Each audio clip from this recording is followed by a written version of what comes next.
Hello बच्चों, I hope आप सब ठीक होंगे, अपने घर में एंजॉय कर रहे होंगे। तो थोड़ा सा हम पढ़ाई को भी एंजॉय कर लेते हैं, नहीं कि काफ़ी दिन हो गए वीडियो अपलोड हुई नहीं थी मेरी। आज एक लंबे टाइम बाद फिर से वीडियो डाल रहा हूँ। वीडियो तो चलो डलती रहेंगी, बट अब मेन कंसेप्ट है हमारा, जो फोकस है वो है सब्जेक्ट पे, कि एक्चुअल में अपने पास सब्जेक्ट क्या क्या आने वाले हैं, कौन कौन सब्जेक्ट हैं। सब्जेक्ट से भी रिलेटेड हम लोग बात कर रहे हैं केमिस्ट्री की। और केमिस्ट्री में जैसा कि +2 में भी 5 लेक्चर मैं डाल चुका हूँ इलेक्ट्रोकेमिस्ट्री के, और हम लोग जो यहाँ जिक्र करने वाले हैं वो है +1 क्लास के लिए।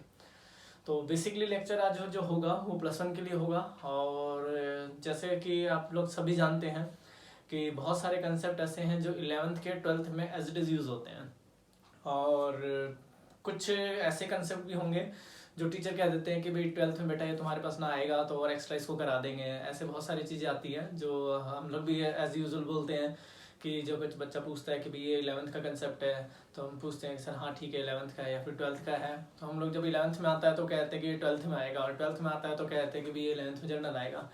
ऐसा आपके पास यहाँ नहीं होगा। यहाँ जो भी कंसेप्ट है, जैसा भी हम लोग यूज़ करके चल रहे हैं, वो मैं आपको टाइम टू टाइम यहाँ पे अपडेट करता रहूँगा। और बस आप लोग थोड़ा सा ना कंसंटेंसी से या कंसंट्रेशन को एक कहते हैं ना एक फोकस करके लेक्चर्स को देखिए, अच्छे से अपने कॉपी लेके और उनको नोट करिए, और टाइम टू टाइम उसको आप लोग अपडेट करते रहिए ताकि न्यूमेरिकल्स में प्रॉब्लम ना आए। ठीक है, तो उनको करने के लिए हम लोग आज पहला लेक्चर जो है वो जनरली एक्चुअल में जो है कंसेप्ट की अगर बात करते हैं ना, तो 11th का जो लेक्चर है, जैसे मैंने यहाँ लिख रखा है पहले ऑलरेडी, 11th का जो लेक्चर है और 12th का जो लेक्चर है, इनका कॉम्बिनेशन कुछ कुछ सिमिलर सा है इस टॉपिक के लिए। हालांकि वैसे जैसे हम लोग जब some basic concept of chemistry बताते हैं तो उसमें इंट्रोडक्शन में आपके पास कई चीज़ें के बारे में आपको बताते हैं, कि बहुत सारी चीज़ें आपको बताई जाती है कि एक्चुअल में केमिस्ट्री है क्या, उसके यूजेस क्या हैं, कहाँ कहाँ केमिस्ट्री के यूज़ हो रहे हैं, किस तरह से केमिस्ट्री को हम लोग यूटिलाइज कर लें डेली लाइफ में। ऐसे बहुत सारी चीज़ें वहाँ बताया था हमने। फिर हमने मैटर के बारे में बताया था, फिर हमने वहाँ पर आपके पास लॉज ऑफ कॉम्बिनेशंस के बारे में बताया है। फिर उसके बाद आपके पास मोल कंसेप्ट के जिक्र होता था। तो आज यहाँ पर उसी मोल कंसेप्ट का दोबारा हम लोग इस्तेमाल कर रहे हैं जर्नल वे में। आपके पास जो रियल केमिस्ट्री है, जो रियल +1 का सिलेबस है, वो बच्चों यहीं से स्टार्ट होता है। ठीक है, मोल कंसेप्ट से जनरली स्टार्ट हो जाता है, पर मोल कंसेप्ट भी 9th क्लास में हम लोग पढ़ के आ चुके होते हैं। बहुत सारे बच्चे NTSC की तैयारी करते हैं तो मोल कंसेप्ट वहाँ पर लोग सीख चुके होते हैं 11th लेवल का ही। अब उसी लेवल को दोबारा डिस्कस करने के लिए हम लोग मोल कंसेप्ट डिस्कस कर रहे हैं। हालांकि मैं यहाँ आपको थोड़ा सा इंट्रोडक्शन दूंगा मोल कंसेप्ट का, और अगर आपको मोल कंसेप्ट का मतलब पूरे मोल कंसेप्ट अच्छे से क्लियर करना है तो मेरा पीछे जो लेक्चर है उनको आप लोग रीड किए, आप लोग उसको दोबारा देखिए, और वहाँ से आपका पूरा पूरा पूरा जो मोल कंसेप्ट है वो एज इट इज़ आपको मिल जाएगा विद न्यूमेरिकल। तो आज जो डिस्कस करने वाले हैं बच्चों, वो हम लोग डिस्कस करने वाले हैं क्या, केमिस्ट्री का एक पोर्शन है, यहाँ लिख रखा है मैंने, problem involving mole concept in solution. क्या कह रहा हूँ मैं, problems involving mole concept in solution. देखिए मैंने मोल कंसेप्ट को पहले से यहाँ सर्कल कर रखा है, और एक नया टॉपिक यहाँ डिस्कस कर रखा है, किसके बारे में, सॉल्यूशंस के बारे में, कि एक्चुअल में सॉल्यूशन क्या है और मोल कंसेप्ट का सॉल्यूशन में किस तरह से इस्तेमाल होगा। उसके जो न्यूमेरिकल प्रॉब्लम है वहां पर आपके पास मोल कंसेप्ट कैसे यूज होगा। देखिए अब यहाँ पर बात आने लगी क्या, कि अगर हम सॉल्यूशंस के न्यूमेरिकल करेंगे तो वहां यूज होंगे मोल कंसेप्ट। तो वही वाली बात आ गई ना, कि already discussed in previous chapter या already discussed in previous topic, कि अगर मैं मोल्स यानी सॉल्यूशन के न्यूमेरिकल कर रहा हूँ तो मोल कंसेप्ट का इस्तेमाल हमने करना है, और मोल कंसेप्ट हमने कहाँ पढ़ा था, प्रीवियस लेक्चर में। तो अब यहाँ अगर मैं छोटा सा डिफाइन करूँ, चलो मोल को पहले ले लेते हैं आपके लिए, एक रेगुलर मेमोरी के लिए आपके पास रिवाइज कर देते हैं। What is mole. तो मोल जनरली हमने कहा था कि सर कोई आपसे जनरली पूछ ले व्हाट इज मोल, तो उसको ये बताने की जरूरत नहीं है कि सर 6.0 × 10⁻23, ये कभी मत बताओ उसको। मोल इज अ यूनिट्स, कि मोल किसको डिफाइन करती है, यूनिट्स को। और किसकी यूनिट को, सर नंबर्स की यूनिट को। जैसे मैंने से पूछा किसी ने केजी क्या है, तो मैं ऐसे थोड़ी ना कहूंगा ये 1 kg 1000 ग्राम, ये थोड़ी ना कहूंगा, तो वो तो नॉनसेंस वर्डिंग होगी। तो मैं केजी के लिए मैं कहता हूँ सर केजी क्या है, तो मैंने कहा सर मास की एक यूनिट है। ऐसे मेरे से किसी ने पूछा मोल क्या है, तो मोल दैट इज यूनिट किसकी है, नंबर्स की, राइट। जो नंबर्स हैं, अगर नंबर्स हम लोग बात करते हैं इन केमिस्ट्री के अंदर, तो उसकी जो यूनिट लेंगे उसको हम लोग मोल्स डिफाइन करते हैं, और इसकी एक वैल्यू होती है जो बराबर होती है 6.02 × 10⁻23। ये आपके पास एक वैल्यू होती है। तो इनको हमने अलग अलग तरीके से डिफाइन करेंगे। ये मैं आपके पास जो लेक्चर है, जो हमारे मोल के लेक्चर है, उसमें मैंने पूरा डिफाइन कर रखा है, तो वहां से आप लोग इसको ऑब्जर्व कर सकते हो। यहाँ भी ये भी बता रखा है कि भाई 6.02 × 10⁻23 कैसे प्रूव कर रखा है, कैसे नहीं। अब डेफिनेशन की बात आती है तो इन टर्म्स ऑफ मास, कि अगर मैं मास के बारे में बात करूं तो हमें पता है कि हम लोग इसको क्लिक कहते हैं किसमें, गिवन मास अपॉन में मोलर मास। ठीक है, कि ये आपके पास डिफाइन किया था गिवन मास अपॉन में मोलर मास। जबकि आप लोग बात करते हो किसके अंदर, इन टर्म्स ऑफ नंबर्स की बात थी, तो आपने कहा था नंबर ऑफ एंटिटी अपॉन में एवोगैड्रो नंबर। फिर आप आए थे इसमें इन टर्म्स ऑफ वॉल्यूम में, तो आपने कहा था सर वॉल्यूम में अगर डिफाइन करते हो तो गिवन वॉल्यूम अपॉन में 22.4 लीटर, ये एसटीपी था, एसटीपी बोले तो स्टैंडर्ड टेम्परेचर एंड प्रेशर। जबकि आपने बात की थी गिवन वॉल्यूम अपॉन में 22.7 लीटर, तो ये था आपके पास एनटीपी फॉर्म में नेचुरल टेम्परेचर एंड प्रेशर। अगर आप करते हैं गिवन वॉल्यूम अपॉन में 24.8 लीटर, तो ये हमारे पास था किसके टर्म्स में, standard ambient temperature and pressure, standard ambient temperature and pressure. ये आपके पास जनरली IIT JEE के लिए वहां मिलता है। ये सारे जो फॉर्मूले हैं ना, ये सब मोल्स को डिफाइन कर रहे हैं, चाहे आप मास की टर्म में ले लो, चाहे नंबर्स की टर्म्स में, चाहे वॉल्यूम के टर्म्स में। फिर मजे की बात देखिए, ये सारे अगर मोल्स के इक्वल है तो ये आपस में भी इक्वल होंगे। तो इन्हीं फॉर्मूलों का यूज करके हम लोग मोल्स के भी क्वेश्चन निकाल सकते हैं और हम लोग सॉल्यूशन भी यूज कर सकते हैं। तो हालांकि इंट्रोडक्शन में तो आपके पास ये था कि भाई एक याद कराने के लिए तो आपके लिए इतना ही सफिशिएंट है। बाकी इसका यूज करूंगा तो आपके पास मैं बताता रहूंगा कि भाई मैं इसको किस तरह से डिफाइन कर सकता हूँ, किस तरह से नहीं। तो आई होप आपको यहाँ से क्लियर हो जाता है।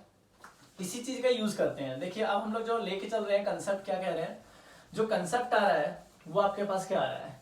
इन कॉन्सेप्ट में ज्यादा कुछ नहीं है, थोड़ा सा ध्यान देके चलेंगे तो इसलिए हमारे को समझ में भी आ जाएगा कि क्या कह रहे हैं सर। देखिए हमने कहा प्रॉब्लम इन्वॉल्विंग, तो मोल के बारे में मैंने आपको जिक्र कर दिया क्या है। अब बात आती है किसमें, इन सॉल्यूशंस। सॉल्यूशन +2 का आपके पास चैप्टर नंबर 2 है। ठीक है, जैसे कि अभी सॉलिड स्टेट को लोग कह रहे थे कि रखा है, CBSE ने नहीं रखा। हालांकि कॉम्पिटिटिव में तो देखो रहेगा सॉलिड स्टेट, और सॉलिड स्टेट के बाद सेकंड चैप्टर आपके पास सॉल्यूशन आता है। तो हम लोग सबसे पहले डिफाइन करेंगे यहाँ पे व्हाट इज सॉल्यूशन, कि देखिए बच्चों सॉल्यूशन क्या होता है। ठीक है, सॉल्यूशन का मतलब वो नहीं है हल करना। ये आपके पास सॉल्यूशन क्या है कि आपके पास एक, अगर इसको डेफिनेशन में बदलते हैं तो लिखते हैं कि it is the homogeneous mixture. क्या लिख रहा हूं, होमोजीनियस मिक्सचर। ये क्या है, ये एक होमोजीनियस मिक्सचर है। फिर क्या, किसका है, तो आपने कहा सर 2 और मोर केमिकली, 2 और more chemically non reacting substance, right, can arrive with certain limit.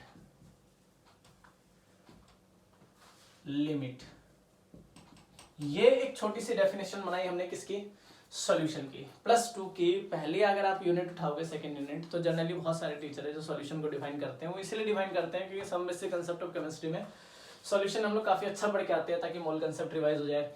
इसीलिए +2 में सबसे पहले टीचर सॉल्यूशन ही यूज करते हैं। तो आप इसको डेफिनेशन को क्लियर कर लेते हैं ताकि समझ में आ जाए हमारे पास। हमने कहा it is the homogeneous mixture.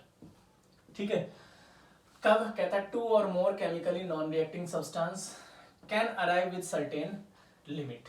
तो इसको अगर डेफिनेशन को क्लियर करें तो हमने कहा सबसे पहले होमोजीनियस। तो देखिए होमोजीनियस का मतलब क्या है, आपने कहा कि अगर आपके पास एक बीकर ले लीजिए, इस बीकर के अंदर हम लोग एक सॉल्यूशन ले लेते हैं वाटर प्लस में आपके पास किसका, सॉल्ट का। तो यहाँ पर सॉल्ट रख लिया NaCl और आपके पास वाटर है क्या, H2O, राइट। ठीक है, सॉल्ट प्लस वाटर। तो यहाँ पर आपके पास छोटे छोटे डॉट में मैं दिखा सकता हूँ आपके पास, ये आपके पास NaCl मिल जाएंगे, यहाँ वाटर। तो ये आपके पास सॉल्ट हो गया और ये कॉम्बिनेशन किसका हो गया, वाटर का। तो इट कंसिस्ट किसके लिए, कहता है कि इन सिंगल फेज, कहता है ऐसा सॉल्यूशन जो सिंगल फेज में कंसिस्ट करता हो उसको क्या बोलते हैं, होमोजीनियस। जैसे आप होमोजीनियस को डिफाइन भी कर सकते हो। कैसे डिफाइन करोगे? तो आप होमोजीनियस कैसे डिफाइन कर सकते हो? सर जैसे हम लोग ना घरों में शिकंजी लेते हैं, शिकंजी पर हम बाजार में पीते हैं, तो आपने देखा होगा, कभी ऑब्जर्व किया होगा, जब हम लोग शिकंजी पीने जाते हैं तो वो ना एक ग्लास के अंदर अलग अलग मटेरियल, अलग अलग, जैसे चीनी, आप शुगर हो गया आपके पास, सॉल्ट हो गया आपके पास, और भी डिफरेंट डिफरेंट इंग्रेडिएंट वहाँ यूज़ किए जाते हैं, और हमें पकड़ा दिया जाता है कि सर ये कार्बोनेट ब्रेवेज है और इसको आप लोग एंजॉय कीजिए। पर जैसे ही हम लोग उसको सिप करते हैं तो हम लोग तुरंत बता देते हैं उसमें कि सर इसमें सॉल्ट कम है, या इसमें शुगर कम है, या इसमें जो इंग्रेडिएंट हमें अच्छा लगता है तो कहते हैं हम लोग इसको ये कम है। हमें क्यों पता लगा वो कम है? क्योंकि वो एक सॉल्यूशन है। क्यों? क्योंकि वो डिफाइन कर रहा है 2 और मोर केमिकली नॉन रिएक्टिंग, कि वहां आपके पास जो सब्सटेंस है वो क्या है? नॉन रिएक्टिंग, क्योंकि रिएक्ट कर गए तो टेस्ट बदल जाएगा, वो कुछ अलग प्रोडक्ट बनाएगा। तो यहाँ होमोजीनियस का मतलब क्या है? जो सिंगल फेज में कंसिस्ट करे वो होमोजीनियस, और जो नंबर ऑफ फेज दे, ये एक बीकर ले लिया, यहाँ एक सॉल्यूशन ले लिया, ठीक है, वाटर। अब इसमें क्या हमने डाल दिया? मान लीजिए आपके पास ऑयल डाल दिया, तो ये ऑयल प्लस वाटर, इनका जो मिक्सचर होगा वो आपके पास क्या कहलाएगा? हेट्रोजीनियस। क्या कहलाएगा? हेट्रोजीनियस। अब हेट्रोजीनियस का मतलब क्या हो गया? It consist a single phase, sorry it consist A number of phase. जो नंबर ऑफ फेज कंसिस्ट करें वो क्या कहलाएंगे आपके पास? वो कहलाएंगे आपके पास, सर ये नंबर ऑफ फेज 2 फेज दिख रहे हैं, यहाँ सिंगल फेज दिख रहा है, तो ये हेट्रोजीनियस और ये होमोजीनियस। हेट्रो का मतलब इसलिए बताया जाता है डिफरेंट, होमो का मतलब क्या बताया जाता है? सेम, ठीक है। तो सेम और डिफरेंट का मतलब यहाँ पे है, तो इसलिए हमने कहा it is the homogeneous mixture. तो होमोजीनियस मिक्सचर का मतलब क्या है? आप चीनी डालो, पानी डालो, आपके पास नमक डालो, आपके पास कुछ भी, हम लोग यहाँ XYZ यूज करते हैं, तो फेज क्या रहेगा? एक ही रहेगा यहाँ पे। आगे अगर आप चलते हो तो आगे अगर डिफाइन करते हो तो आगे देखो क्या है इसमें, होमोजीनियस हेट्रोजीनियस हो गया। होमोजीनियस हेट्रोजीनियस होने के बाद आप यहाँ क्या यूज कर सकते हो? तो यहाँ यूज कर सकते हो आप लोग क्या? तो आप देख सकते हो कि सर आपके पास यहाँ लिखा है can arrive with certain limit. तो हमने कहा it is the homogeneous mixture 2 और मोर केमिकली। 2 और मोर केमिकली मतलब A और B रिएक्ट करें। अगर आपके पास ये CD प्रोडक्ट देता है तो इसका मतलब ये बात हो रही है किसकी? कंपाउंड की, याद रहेगा। और यदि आपके पास ये क्या दे दें? A और B रिएक्ट करें, और ये आपके पास क्या दे दे? AB प्रोडक्ट दे दे। AB प्रोडक्ट का मतलब ये दोनों आपके पास क्या हो गए? नॉन रिएक्टिंग, तभी तो मिल रहे। तो AB प्रोडक्ट आपको अगर देता है तो ये मेरे पास क्या कहलाएगा? ये मेरे पास कहलाएगा सॉल्यूशन, राइट। तो it is the homogeneous mixture 2 और more chemically non reacting substance can arrive with certain limit. Certain limit का मतलब यहाँ क्या हो गया? जो आपने पानी में नमक डाला है उसका अमाउंट फिक्स है कि भाई NaCl ले रहे हैं, तो आपने कह दिया भाई 100 ml वाटर के अंदर आपके पास 10 ग्राम NaCl डिजोल्व होगा। यानी ये नहीं है कि आपने सीसी भर के उसके अंदर NaCl डिजोल्व कर दी, ऐसा नहीं होगा, ठीक है। क्योंकि अगर आपके पास क्या होगा, आपने एक गिलास पानी ले लिया, उसमें 1 चम्मच डाल रहे हैं, 2 चम्मच डाल रहे हैं, 3 चम्मच डाल रहे हैं, धीरे धीरे क्या होगा, उसमें वो चीज़ डिजोल्व होनी बंद हो जाएगी, जिसको हम लोग बोलते हैं डिसोल्यूशन, ठीक है आपके पास। तो वहाँ पर हम लोग बात नहीं करेंगे, हम लोग बात कर रहे हैं अभी क्या? सिर्फ सॉल्यूशन की डेफिनेशन की। तो it is the homogeneous mixture 2 और more chemically non reacting substance can arrive with a certain limit, are called, तो इसको नाम देते हैं क्या? Are called solution. तो आर कॉल्ड, क्या नाम दोगे इसको? सॉल्यूशन का, ठीक है। तो आई होप सॉल्यूशन आपके पास क्लियर है कि सर सॉल्यूशन क्या है? It is the homogeneous mixture 2 और more chemically non reacting substance can arrive with a certain limit. फिर आगे बढ़ते हैं। सर सर्टेन लिमिट के आगे हम लोग बात करें तो हम लोग यहाँ से डिफाइन कर रहे हैं सॉल्यूशन को आगे ही, कि सॉल्यूशन को 2 टर्म्स में ये लोग डिफाइन करते हैं। कैसे? जैसे बहुत सारी बुक्स, किताब, या आप कह सकते हो टीचर्स कैसे देख रहे हैं कि सर इसमें सॉल्यूट और सॉल्वेंट के टर्म्स में। तो ये भी कोई मतलब बुरी बात नहीं है, क्योंकि आपके पास lesser amount in solution are called solute and larger amount in solution are called solvent. कैसे? जैसे आपके पास ये ले लिया बीकर, इसके अंदर आपके पास क्या था? सॉल्ट प्लस वाटर, तो सॉल्ट और वाटर, मैंने कहा ये 100 ml था और ये क्या था? 10 ग्राम। तो lesser amount in solution are called solute and larger amount in solution are called solvent, right. तो ये आपके पास सॉल्यूट और सॉल्वेंट। तो इसी में अगर आपसे कोई पूछ ले सर टाइप्स ऑफ सॉल्यूशन, कि सर कितने टाइप्स के आपके पास सॉल्यूशन होते हैं हमारे पास, टाइप्स ऑफ सॉल्यूशन, तो टोटल नंबर ऑफ सॉल्यूशन के अगर आप कोई टाइप पूछता है तो वो हमारे पास होते हैं 9 types of solution, right. 9 types कौन कौन से होंगे तो वो भी देख लेते हैं जी, 9 टाइप्स कौन कौन से होंगे। तो जनरली आपके पास जो फेज हम लोग बात करते हैं किसी की भी, तो सॉलिड, लिक्विड, गैस, 3 में मिलते हैं, सॉलिड, लिक्विड और गैस, ठीक है। तो सॉल्यूशन ऐसा भी हो सकता है कि सॉलिड सॉलिड का हो, सॉलिड सॉलिड का, सॉलिड लिक्विड का भी हो सकता है, सॉलिड गैस का भी हो सकता है, लिक्विड लिक्विड का भी हो सकता है, लिक्विड सॉलिड का भी हो सकता है, लिक्विड गैस का भी हो सकता है, गैस गैस का, गैस लिक्विड का, और गैस आपके पास सॉलिड का। ठीक है, ये भी हो सकता है। तो टोटल नंबर ऑफ आपके पास कितना आ रहे हैं, 9 टाइप्स ऑफ आपके पास सॉल्यूशन आ रहे हैं जो हम लोग यहाँ पर डिफाइन कर सकते हैं। ठीक है, ये आगे जाके हम लोग +2 में डिफाइन कर देंगे, बट आपके एग्जांपल के लिए बता देता हूँ। जैसे आपके पास सॉलिड सॉलिड्स, तो सॉलिड में कोई भी 2 मेटल ले लीजिए जो एलॉय बनाते हैं, वो एक सॉलिड सॉलिड का एग्जांपल है। लिक्विड लिक्विड ले लीजिए, लिक्विड लिक्विड में आपके पास बनता है इमल्शन। तो इमल्शन आप सबको पता है कि 2 लिक्विड मिक्सचर को इमल्शन बोलते हैं। जैसे ऑयल इन वाटर ले लो या water in oil, water in oil एक ही बात है, चाहे ऑयल इन वाटर हो चाहे वाटर इन ऑयल हो, ये आपके पास एक ही टर्म्स है कि अगर आप ऑयल इन वाटर की बात करते हो या वाटर इन ऑयल की बात करते हो तो दोनों आपके पास एक ही टर्म्स को डिफाइन कर रहे हैं। क्या क्लियर है? फिर आप आगे बढ़ते हो कि सर आपके पास ये 9 टाइप हम लोग ऐसे ही डिस्कस करेंगे क्योंकि आगे चल के हम लोग इसके एक एक एग्जांपल डिस्कस करेंगे। अभी के लिए फिलहाल इतना याद रख सकते हो कि आपसे पूछ ले टाइप्स ऑफ सॉल्यूशन, तो 9 टाइप्स ऑफ सॉल्यूशन है। कौन कौन से हैं ये हमने आपको डिफाइन कर दिए, आप इस पे ध्यान दे सकते हो। एग्जाम्पल जरूर नोट करके चलना है, इनके एग्जाम्पल कोई नहीं छोड़ना है आपको। आगे चलिए, अब हम लोग यहाँ जिक्र करने वाले हैं मेनली किसका, कि सर सॉल्यूट हमने डिस्कस कर लिया, सॉल्वेंट डिस्कस कर लिया, डिसॉल्यूशन हमने बता दिया आपके पास क्या होता है, सॉल्यूशन भी आपके पास एक्वस, नॉन एक्वस, ऐसे भी आपके पास वर्ड्स मिलेंगे, डाइल्यूटेड। तो पहले एक वर्ड आता है यहाँ पे को सॉल्वेंट। क्या होता है, क्या बता रहा हूँ, को सॉल्वेंट। देखिए को सॉल्वेंट वर्ड से ही डिफाइन हो रहा है आपके पास को सॉल्वेंट क्या है, कि को सॉल्वेंट को अगर डिफाइन करोगे ना, जैसे आपके पास आपने सुना होगा कैम्फर की बात करते हैं, कपूर, ठीक है, नैप्थलीन बॉल सुना होगा आपने, टॉयलेट शीट से लेकर आपके पास बहुत जगह हमारे को बिल्कुल मिल जाते हैं। और सब्लिमेशन का एक पर्टिकुलर एग्जांपल होता है नैप्थलीन बॉल, जो आपके पास डायरेक्ट कहाँ से चेंज होता है भाई, आपके पास सॉलिड से डायरेक्ट गैस फॉर्म में चेंज होता है, वो नैप्थलीन की बात कर रहे हैं। अगर आप इसको डायरेक्ट डिसॉल्व करते हो वाटर के अंदर तो ये इमिसिबल है। क्या बोल रहा हूँ, आपके पास इमिसिबल, ठीक है, कि पानी में आपके पास डिसॉल्व नहीं होगा। आप डिसॉल्व करके देख लेना, होता तो मुझे बता देना। अब मुझे क्या है, मेरा टास्क है कि मुझे को इसको पानी में ही डिसॉल्व करना है। तो मैंने क्या किया, मैंने इस कपूर को, कैम्फर को किस में डिसॉल्व कर लिया, इथेनॉल में डिसॉल्व कर लिया, दैट इज इथेनॉल, ठीक है, अल्कोहल। जैसे ही मैंने इसको डिसॉल्व किया तो ये क्या होंगे, ये मिसिबल होंगे। डिसॉल्व करके देख सकते हो, प्रैक्टिकल आप कर सकते हो घर पे भी। डिसॉल्व करते हैं तो ये मिसिबल हो गए। अब इस सॉल्यूशन को, जो हमारे पास बी टाइप का सॉल्यूशन बना है, हमने उसको वापस किस में डाल दिया, ए में, यानी वाटर के अंदर, तो वो डिसॉल्व हो जाएगा। अब वो डिसॉल्व हो जाएगा तो इसके बारे में +2 वाले तो जानते हैं, हाइड्रोजन बॉन्डिंग का कंसेप्ट लगता है। 11th को हम लोग आपके पास केमिकल बॉन्डिंग में भी इसको डिस्कस करके मैं क्लियर कर दूंगा। अगर इसको जो हम लोग बोल रहे हैं ना, अब ये वाला जो वर्ड है ये किसको डिफाइन कर रहा है, को सॉल्वेंट को डिफाइन।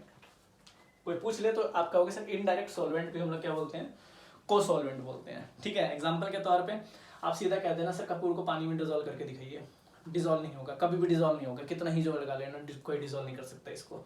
तो अगर उसको डिसॉल्व करना है तो क्या करेंगे, तो इथेनॉल में डिसॉल्व कर दो, तुरंत डिसॉल्व हो जाएगा।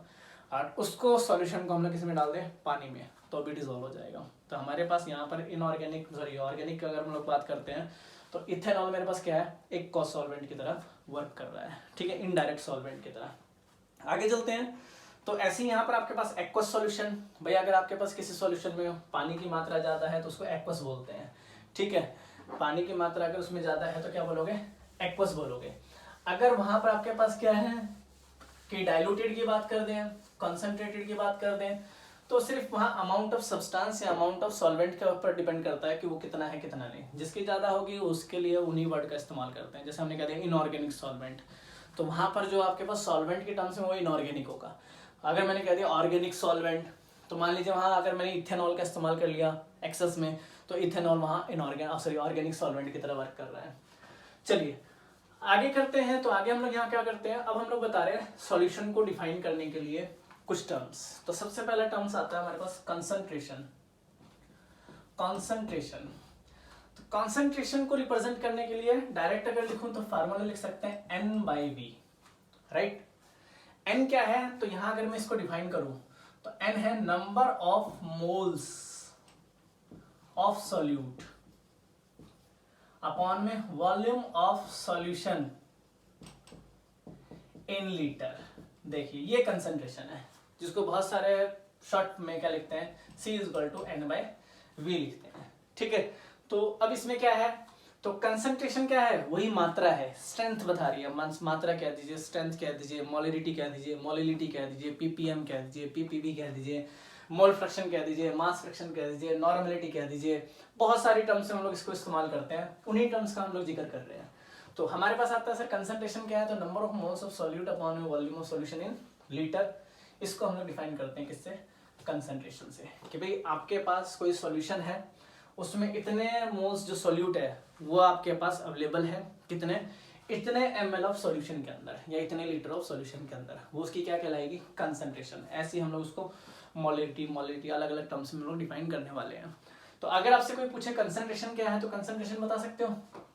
ऐसे ही कोई पूछ ले स्ट्रेंथ क्या होती है, स्ट्रेंथ, तो स्ट्रेंथ में सिर्फ फर्क क्या आएगा, यहाँ जब हम लोग नंबर ऑफ मोल्स ले रहे हैं, यहाँ हो जाएगा आपके पास क्या, वेट ऑफ सब्सटेंस कह सकते हैं, आपके पास वेट ऑफ सब्सटेंस जो भी होगा, क्या आपके पास कह सकते हैं अमाउंट ऑफ सब्सटेंस, या कह सकते हैं आपके पास जो हम लोग जो भी कोई वर्ड यूज करते हैं कि मास ऑफ द सब्सटेंस, तो मास ऑफ कंपाउंड ले सकते हैं, मास ऑफ सॉल्यूट ले सकते हैं, तो मास ऑफ सॉल्यूट और अपॉन में volume of solution in litre, बस mass of solute upon volume of solution litre, that is strength.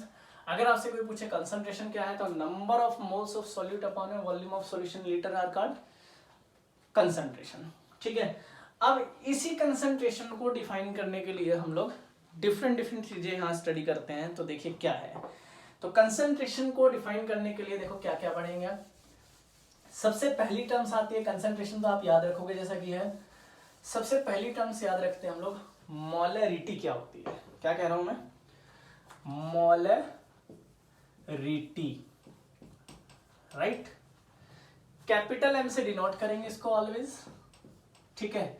Definition क्या होगी, it may be defined as क्या, the number of moles of solute, ठीक है, dissolve in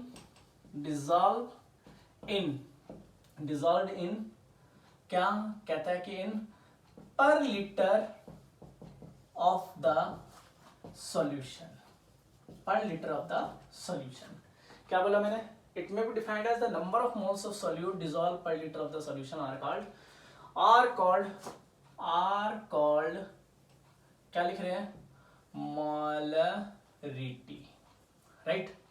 यानी ये बता रहा है, ये वही कंसंट्रेशन को बता रहा है, ये वही स्ट्रेंथ को बता रहा है कि भाई number of moles of solute है आपके पास जो प्रेजेंट है 1 लीटर सॉल्यूशन के अंदर, उसको हम लोग क्या नाम दे रहे हैं, मोलरिटी। देखिए कैसे हैं, कैपिटल एम से डिनोट करेंगे, क्या लिखेंगे, number of moles of solute और अपॉन में volume of solution in litre, right.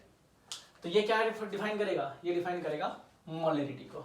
देखिए मैं आपसे हमेशा लेके चलूंगा, हम लोग इसमें शॉर्ट फॉर्म का ज्यादा इस्तेमाल करके चलेंगे ताकि न्यूमेरिकल में दिक्कत ना हो, ठीक है। तो मैं इसका नहीं, मैं इसका मॉडिफाइड फार्मूला यूज करूंगा कि नंबर ऑफ मोल्स कैसे निकालते हैं, तो गिवन मास अपॉन में मोलर मास, ठीक है, और इनटू में क्या होगा 1000 अपॉन में volume of solution in litre, ठीक है। तो याद रखना, अब जो मैं ए और बी इस्तेमाल करने वाला हूँ, तो ए हमेशा यूज करूंगा आपके पास सॉल्वेंट के लिए और बी यूज करूंगा हमेशा सॉल्यूट के लिए, ठीक है।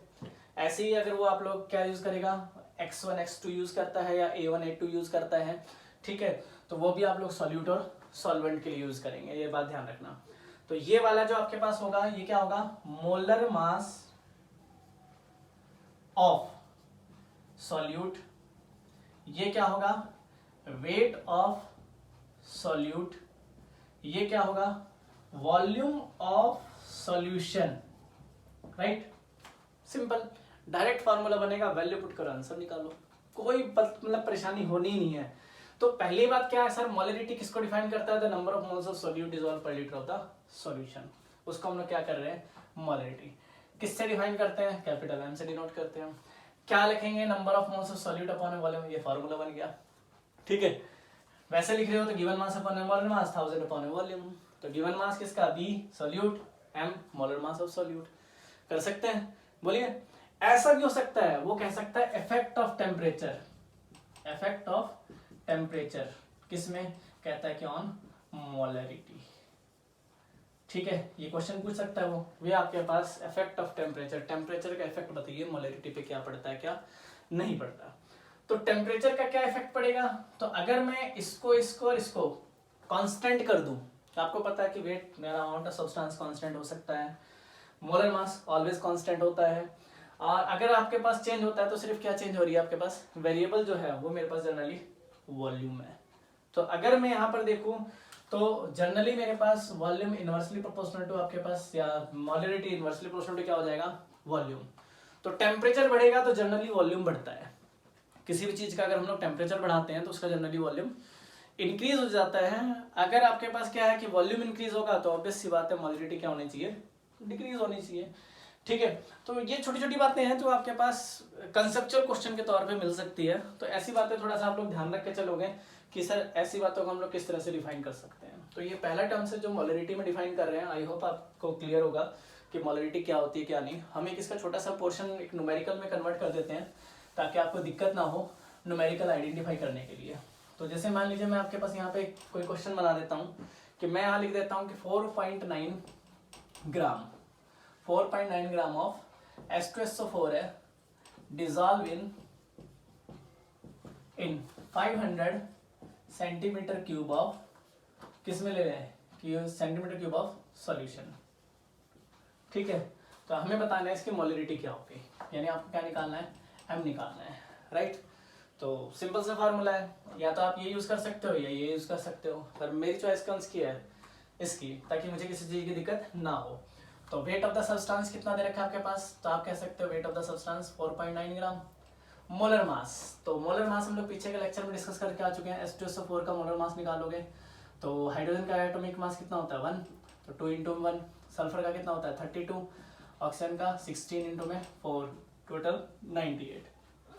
क्या रखेंगे 98,000, और वॉल्यूम कितना दे रखा है 500, कितना आ गया 2, 49, 1/10, 1/10 को क्या लिख सकते हो 0.1, और 0.1 क्या हो गया, ये हो गया। यानी अगर आपसे कोई पूछता है कि आपने 4.9 ग्राम H2SO4 डिजोल्व किया 500 सेंटीमीटर क्यूब सॉल्यूशन के अंदर, तो उसकी मोलरिटी क्या होगी, तो उसको क्या बोलेंगे, उसको बोलेंगे 0.1 मोलर सॉल्यूशन। बात समझ में आ गई, यानी उसकी जो मोलिकुलर, उसमें जो आपके पास H2 यानी ये 4.9 ग्राम की जो स्ट्रेंथ है वो कितनी है 0.1 मोलर सॉल्यूशन होगी। याद रह जाएगा। तो ऐसे आपको आइडेंटिफाई करना आएगा कि सर हम किस तरह से डिफाइन करेंगे, किस तरह से नहीं। आगे चलते हैं कि अगर सर हमारे पास कोई दूसरा टर्म्स यूज कर लें, दूसरे टर्म्स का मतलब अब तो हम लोग इस कंसंट्रेशन को रिप्रेजेंट कर रहे हैं, तो आपके पास काफी टर्म्स यहाँ मिलने वाली है। तो अगर मैं बात करूं किसकी, कि मोलरिटी को छोड़ के अगर हमें नया टर्म्स देखें, मोलरिटी मिल जाए, क्या ले रहा हूं, अब बात कर रहे हैं मोलरिटी, राइट। इसको स्मॉल m से डिनोट करते हैं, क्या लिख रहा हूं स्मॉल m से। Similar it may be defined as, क्या लिखेंगे, the number of moles of solute, number of moles of solute dissolve या प्रेजेंट, आप प्रेजेंट लिखे हो चाहे डिजॉल्व लिखो, कोई दिक्कत वाली बात नहीं है।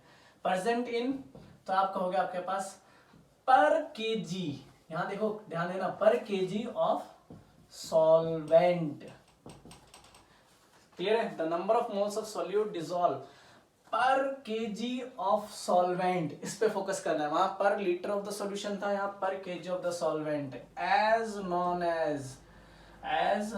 एज क्या लिखेंगे इसको, तो इसको लिखेंगे मोलरिटी। याद रहेगा, the number of moles of solute present per KG of the solvent are या एज नॉन एज क्या, मोलरिटी। मोलरिटी और मोलरिटी में क्या है, वही स्मॉल m से डिनोट करेंगे, ठीक है। अब सर अगर स्मॉल m से डिनोट कर रहे हो तो आइडेंटिफाई क्या करेंगे, तो स्मॉल m से डिनोट कर लो, क्या लिखेंगे, वही number of moles of solute और अपॉन पर केजी ऑफ द सॉल्वेंट, पर केजी ऑफ द सॉल्वेंट। फिर मैंने बात की कि हम तो इसका मॉडिफिकेशन लेके चलेंगे मैथमेटिकली, कैसे, सर स्मॉल m से डिनोट कर रहे हो, वही गिवन मास अपॉन में मोलर मास, ये नोट करते चलना साथ के साथ अपने, मोलर मास और 1000 अपॉन में वेट ऑफ सॉल्वेंट। तो that is weight of solvent, weight of solvent, वहां वॉल्यूम था, यहाँ सॉल्वेंट है। वॉल्यूम भी किसका, सॉल्यूशन का, यहाँ सॉल्वेंट है, रिमेंबर दैट। अगर आपके पास यहाँ बात करते हो तो मोलर मास किसका, कहता है कि ऑफ सॉल्यूट, और इसको बताते हो तो क्या लिखोगे, वेट ऑफ सॉल्यूट। बताइए कोई दिक्कत है तो ये चीज फिर क्या डिफाइन कर रही है, वही चीजें डिफाइन कर रही है जो हम लोग पीछे बढ़ के आए।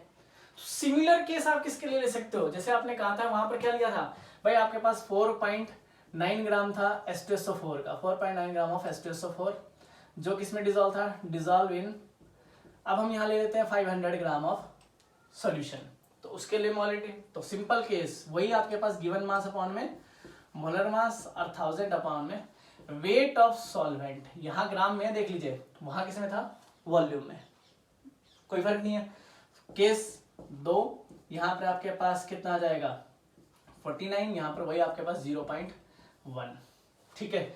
तो क्या कोई ऐसे पूछ सकता है सर किसी की मोलरिटी और मोलिटी सेम हो सकती है, बिल्कुल हो सकती है। वाटर एक ऐसा केस है जिसकी मोलरिटी और मोलिटी दोनों सेम होती है 55.56, ठीक है। अगर किसी से पूछ लिया वाटर की मोलरिटी निकालो, तो वाटर की मोलरिटी कुछ नहीं है आपके पास, वही सिर्फ 1000 अपॉन में कितना 18, ये 55.56 आता है, ठीक है। ये हम लोग डिफाइन कर सकते हैं कि वो कोई पूछे कि आपके पास वाटर की है, तो आपको पता है कि वाटर कितना पर लीटर ऑफ द सॉल्यूशन निकाला जाता है, तो लीटर अमाउंट दे रखा है, ठीक है। मोलर मास आपके पास है, सीधा सीधा निकाल सकते हो। तो वाटर एक ऐसा सॉल्यूशन है जिसकी मोलिटी और मोलिटी दोनों क्या होती है, सेम होती है, याद रखना आपके पास। तो आई होप आपके पास मोलिटी, किसी ने पूछ लिया मोलिटी और मोलिटी में भाई टेम्परेचर किस पे इफेक्ट करता है, तो मोलिटी पे करता है, मोलिटी पे नहीं करता, ठीक है। सॉरी, मोलिटी पे करता है, मोलिटी पे नहीं करता, क्योंकि वहां वॉल्यूम का फर्क था, यहाँ पर आपके पास क्या हो गया, रेट ऑफ द सब्सटेंस का, तो वहां तो इफेक्ट करेगा नहीं। तो ये चीजें हैं जो छोटी छोटी चीजें हैं जो आपको याद रखनी है, नोट करते रहोगे तो चीजें आपके पास और निकल के आएंगी, बुक को टैली करोगे तो छोटे छोटे पॉइंट्स को नोट करते रहना, फिर आगे चलते हैं, ठीक है। तो आई होप आप इसको क्लियर करके चलोगे। मोलिटी और मोलिटी दोनों कंसेप्ट आप +2 तक या आगे भी आए इन फ्यूचर, जो आप लोग पढ़ो कॉलेजेस वगैरह में जाओ, तो इसको अपना क्लियर करके जाना, मतलब दिक्कत ना हो आपको, और इस पे करते रहना काम अपना। आगे बढ़ो, आगे आते हो तो आपके पास क्या आता है कि सर अगर हम लोग इसको और डिफाइन करते हैं तो हमारे पास एक टर्म्स यूज करते हैं, क्या, मोल फ्रैक्शन यूज करते हैं। क्या यूज कर रहा हूँ, मोल फ्रैक्शन, ठीक है। जिसका नाम ही फ्रैक्शन हो गया तो इसका मतलब रेशो की बात हो रही है। रेशो की अगर बात करें तो रेशो का यहाँ क्या होगा, तो हम लोग कहते हैं मोल फ्रैक्शन। मोल फ्रैक्शन का मतलब यहाँ क्या है कि भाई आपके पास number of moles of substance, solute हो चाहे सॉल्वेंट हो, अपॉन में टोटल नंबर ऑफ मोल्स। क्या रेशो किसका है, the ratio of number of moles of substance, moles of substance कुछ भी हो सकता है, ठीक है, अपॉन में, या कह सकते हैं ratio of number of moles of substance और total number of moles and total number of moles. तो ये किसको डिफाइन करेगा, रेशो को डिफाइन कर देगा। रेशो किसका, तो मोल फ्रैक्शन कैसे डिफाइन करोगे, अगर आप x1 लिख रहे हो तो ये सॉल्वेंट को रिप्रेजेंट करेगा, याद रखना हमेशा, ये सॉल्वेंट, ये मोल फ्रैक्शन बताएगा किसका, सॉल्वेंट का। तो x1 हमेशा किसके इक्वल होगा, n1 अपॉन में n1 plus n2। Similarly x2 जो किसके लिए यूज होगा, सॉल्यूट के लिए, ये क्या दिखाएंगे आपके पास, n2 अपॉन में n1 प्लस n2। सिंपल है, that is solute and that is solvent, याद रहेगा। तो आप देख सकते हो नंबर ऑफ मोल्स ऑफ, यही है सब्सटेंस का मतलब, सॉल्वेंट की बात कर रहे हैं, सॉल्यूट की बात कर रहे हैं, तो इन दोनों का सम अगर आप रखते हो तो ये किसके इक्वल होगा, 1 के। आप देख भी सकते हो, दोनों के इक्वल रख दो, n1 अपॉन में n1 plus n2 plus n2 upon में n1 प्लस n2, डिफाइन कर लो इसको। डिफाइन करोगे तो क्या आ जाएगा, वही ऊपर n1 प्लस n2, नीचे n1 प्लस n2, कैंसिल होके कितना आ गया, 1। ये वैल्यू आपको याद रखनी है, क्लियर है। बताइए अगर इसी को हम लोग किसकी टर्म्स में लिख लें, सर अगर मैं मास फ्रैक्शन की टर्म्स में लिखूं तो ज्यादा चेंज नहीं है। सिमिलर, आप जहां x1 यूज कर रहे हैं ना वहां xa यूज कर लेना, और जहां n1 यूज कर रहे हैं वहां na अपॉन में na प्लस में nb, xb क्या हो जाएगा, nb अपॉन में na प्लस में nb। क्लियर है, बताइए कोई दिक्कत। अगर आप इसको कर रहे हो तो इसको सिंपल सी बात है, x से प्लस में xb, सिमिलरली क्या लिख सकते हैं, 1 के लिख सकते हैं, ये दो फार्मूले आपको याद रखने हैं ताकि मैं इसका आगे इस्तेमाल कर सकूं। आई होप यहां तक किसी को दिक्कत क्लियर है। तो इन चीजों का थोड़ा आप ध्यान रखोगे कि सर मोल फ्रैक्शन क्या है, मास फ्रैक्शन क्या है, ठीक है। आगे अगर चलते हैं तो आपके पास हम लोग जिक्र करते हैं सर अगर इसी टर्म्स को मैं किसमें जोड़ूं, पीपीएम में, किसमें, पीपीएम। तो पीपीएम में आपके पास क्या मिलेगा, देखिए पीपीएम में तो हम लोग अगर यहां जिक्र करें तो आपके पास मिलता है सर ये पीपीएम का क्या कंसेप्ट है, दैट इज पीपीएम, इसको बोलते हैं पार्ट पर मिलियन, मिलियन, ठीक है, पार्ट पर मिलियन। तो पार्ट पर मिलियन का मतलब क्या है कि भाई आपके ये भी कंसंट्रेशन को रिप्रेजेंट करता है। आपने आरओ तो देखा है भाई, घरों में हम लोग आरओ यूज करते हैं। आरओ में जनरली आपके पास जो इम्प्योरिटीज के रूप में पाई जाती है वो कार्बोनेट होते हैं, ठीक है। तो जैसे हम लोग कहते हैं कि सर हम लोग आरओ में जो हम लोग यूज करते हैं, जो हम लोग घर में पानी यूज करते हैं उसमें कार्बोनेट प्रेजेंट होते हैं, तो उसको रिमूव करने के लिए हम लोग आरओ का इस्तेमाल करते हैं। तो जब आरओ की सर्विस के लिए बंदा आता है तो देखना पानी का ग्लास लेके उसके अंदर एक मीटर सा डिप करता है और उस मीटर से कैलकुलेट करता है कि भाई आरओ में अभी आपके पास जो कार्बोनेट का लेवल क्या है। तो वो जनरली 100 से कम होना चाहिए पीपीएम लेवल जो होता है। तो हम लोग कैसे चेक करते हैं, जैसे मान लीजिए मैं इसका अगर फॉर्मूला लिखूं तो पीपीएम आपके पास जनरली इक्वल होता है कि मास ऑफ सब्सटेंस या मास ऑफ ए अपॉन में मास ऑफ सॉल्यूशन, राइट, और इनटू में कितना होता है 10⁻⁶, दैट इज पीपीएम। तो मान लीजिए मैंने एक क्वेश्चन बना दिया कि यहाँ पर क्या ले लें, क्या क्या आपके पास कहता है कि भाई 2 इंटू में 10⁻³ gram of calcium carbonate contain in 1 litre of water, ठीक है। तो हाउ टू कैलकुलेट, यानी आपके पास इसका पीपीएम क्या होगा, तो पीपीएम कैलकुलेट कर लेते हैं। तो पीपीएम मास ऑफ कितना दे रखा है 2 इंटू में 10⁻³ 1 लीटर है आपके पास 1000 इंटू में 10⁻⁶, तो कितना आ गया 2 आ गया, ठीक है, दैट इज पीपीएम। अगर इसी को टर्म्स में चेंज कर रहे हो किसमें, पीपीबी में, बिल्कुल छोटा सा है पोर्शन, पीपीबी पीपीएम। तो पीपीबी में क्या करोगे, पीपीबी में मिलियन की जगह क्या रख दोगे, बिलियन रख दोगे, कि यहां पर आप रखोगे बिलियन, ठीक है।